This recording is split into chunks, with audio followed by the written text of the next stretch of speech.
man stands on a subway car during rush hour on a Wednesday afternoon. He stares blankly at the passing walls and wires and thinks to himself. He thinks of his life and achievements, remembers random moments, and contemplates what the future holds for him. He does not notice that there is a cut on his right elbow.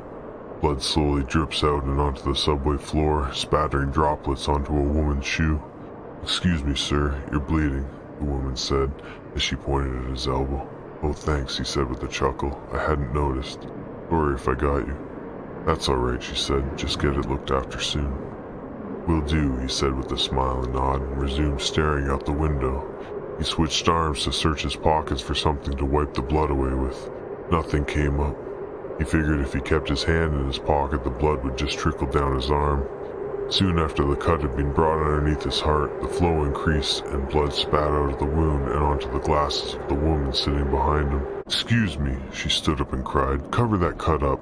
You're bleeding all over people. Jesus, you know the city seems to be getting worse by the day," she exclaimed as the train came to a stop and she walked off before the man had a chance to respond. At this point in time, everyone was looking at the man. Most people had taken seats farther away and let newcomers sit near him and get bled on. The man knew he had 15 more stops to go, so just tough it out and pretend like nothing ever happened. He sat down and waited for his station to be called. He kept trying to think to himself what could have happened to him to get such a bloody wound and not even notice it, but he couldn't remember. The more he thought of it, the more intriguing the question became, and soon it consumed his thoughts entirely. By the time he had arrived at his station, he had lost too much blood to notice, still focusing on the cause for his current situation. Why had it happened to him? He contemplated the factors that he should be so vengefully cursing for this current reality. The crimson-red seats of the subway did a good job at covering up and absorbing the excessive amounts of blood he had lost on his journey home.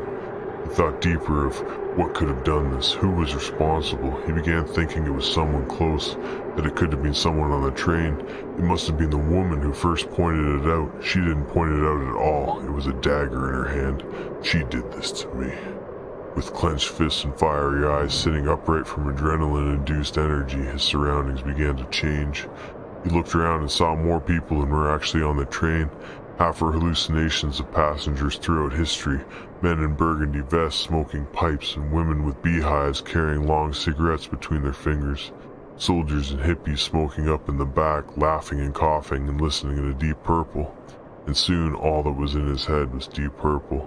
The monotonous riffs reverberating through his mind, and he was there, amongst a crowd of people all cheering and chanting and singing along. He was in the middle of it all, raising horns and still spilling blood, but no one seemed to notice.